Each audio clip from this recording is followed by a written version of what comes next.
April 1వ తేదీ black day సందర్భంగా డాక్టర్ బిఆర్ అంబేద్కర్ కోనసీమ జిల్లా అమలాపురం ఉప్పలగుప్తం మండలం ఎస్ యానాంలో నల్ల బ్యాడ్జీలతో కార్మికులు నిరసన తెలిపారు.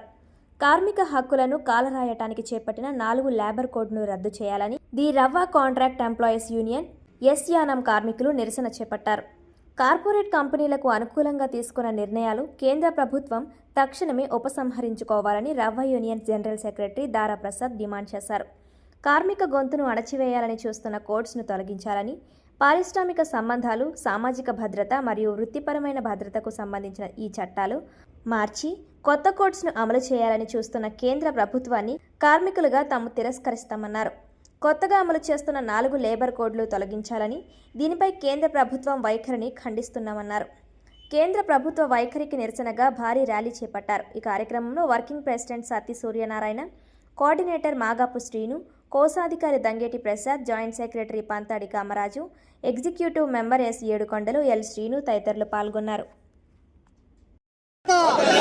కార్మికుల ఐక్యత, కార్మికుల న్యాయబద్ధమైన కోరికలు, కార్మికుల న్యాయబద్ధమైన కోరికలు, కార్మికుల న్యాయబద్ధమైన కోరికలు. లేబర్ కోడ్స్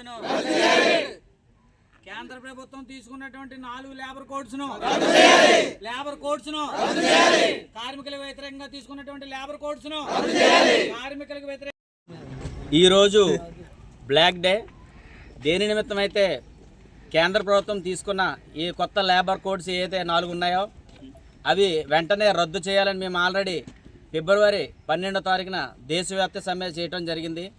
అయినప్పటికీ ఇక మా ఘోష వినకుండా కనీసం కేంద్ర ప్రభుత్వం ఏదైతే ఆల్ ఇండియా యూనియన్ కమిటీ అయితే ఉందో ఆ కమిటీని వారి నిర్ణయాలు తీసుకోకుండా ఏకపక్ష నిర్ణయం తీసుకుని ఇక 4 లేబర్ కోడ్స్ను ఈ రోజు నుంచి అమలు చేయాలని చూస్తుందో మేము తీవ్రంగా ఈరోజు ఖండిస్తున్నాం.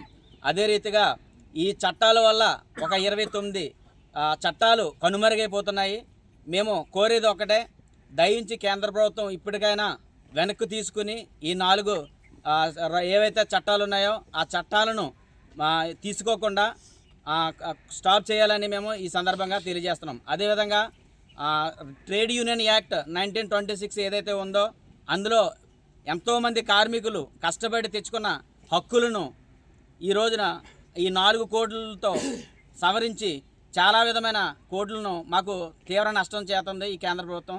ఈ సందర్భంగా ఏదైతే మేము చెప్పాలనుకుంటున్నామో ఈ 4 కోడ్లకు సంబంధించి ఈ కేంద్ర ప్రభుత్వం వెనక్కి తీసుకుని వెంటనే మాకు మంచి కార్యక్రమం చేయాలని మేము ఎదురు చూస్తున్నాం. Thank you.